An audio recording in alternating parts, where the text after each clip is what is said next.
Tosy efa-potamy vitarehetraky zay ianao ka mievitry indray ny anorina lasy vaovao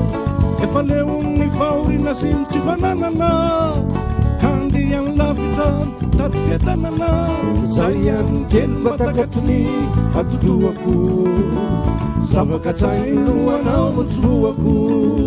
ary tosy tamana itsony anao mandeha anare mahazonganina mikiata sady mikopile aza sy neritreritra ny amiko fa tsy maninona zay azo amin'ny fiainanao ary bandinino raha tosy tamana itsony anao mandeha anare mahazonganina mikiata sady mikopile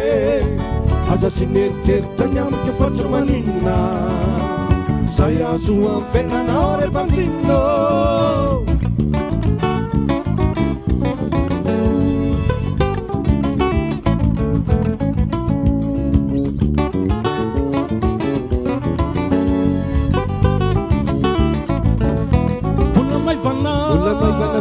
tsy ampiangambany fisainako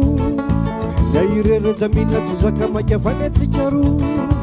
nefa anao da te hifaninana takany olona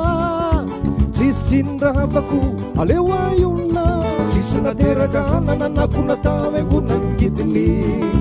mare sasany manatakaitra zay efa tsy fitiny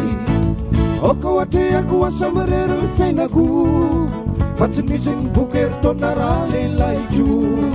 samy manditanika lo samy tsinjany asany milololanitra tsy maintsy lenananarany oko atreako asamarera ny fiainako fa tsy misy ny bokeritaona raha lehilaiko samy manditanika lo samy tsinjany asany milololanitra tsy maintsy lenananarany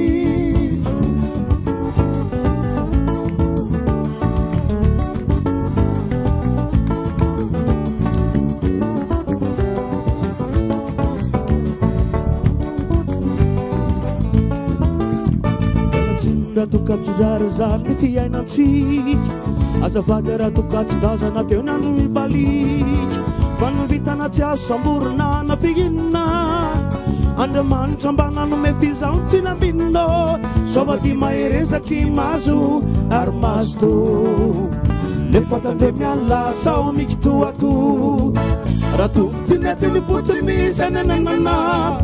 fa ny efa nandratra ny fady raha iverenana fantatranao fa betsibetsy maranitra ka isaorako anao be da be hotahina andriamanitra raha tovy tinetiny fotsy misy anenenana fa ny efa nandratra ny fady raha iverenana fantatranao fa betsibetsy maranitra ka isaorako anao be da be hotahina andriamanitra